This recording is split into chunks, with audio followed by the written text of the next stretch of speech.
अस्सलाम वालेकुम गाइस, ये ऊपर आप वीडियो देखें। अब इस वीडियो को देखकर आपको क्या अंदाज़ा हो रहा है कि ज़हीर ने दुआ ज़ारा को किन हालात में रखा हुआ है। ये छुरी से गर्दन काटने का क्या मतलब है? यानी कि उसको धमकी दे रहा है कि इस बर्थडे में तुमने खुश नज़र आना है और अगर तुमने मेरा साथ नहीं दिया तो मैं तुम्हारा इस वीडियो के बाद ना तुम्हारा यूं कर दूंगा। इसके बाद भी आप क्या समझते हैं कि दुआ ज़ारा को ज़हीर ने खुश रखा हुआ है और ये जितने भी दुआ ज़ारा बयानात दे रही है ये सब दबाव में दे रही है। इसको मारा पीटा जाता है और इसको हरास किया जाता है। और जहाँ तक मेरा अंदाज़ा है ये सिर्फ ज़हीर ही नहीं करता, ये शबीर और उसकी वालदा, ये सारी फैमिली जो है यही काम करती है। इसको इस बच्ची को हरास करके रखा हुआ है। इस बच्ची को यहाँ तक भी इजाज़त नहीं है कि वो अपने वालिदैन के साथ मिल पाए। इसी वजह से दुआ ज़ारा कोर्ट में अपने वालिदैन की तरफ देखती भी नहीं है,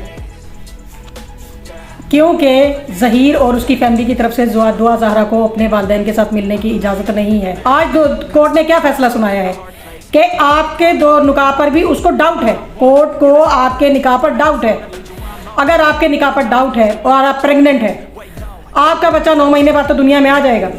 उसके बाद मुझे सिर्फ ये बताएं कि जब वो बच्चा आप ही की एज का होगा तो दुनिया वाले उसको क्या कहेंगे और वो अपने माँ बाप के बारे में क्या ख्यालात रखेगा। अपनी दुआओं में याद रखिएगा। अल्लाह ताला आप लोगों को हिदायत दे। Thank you.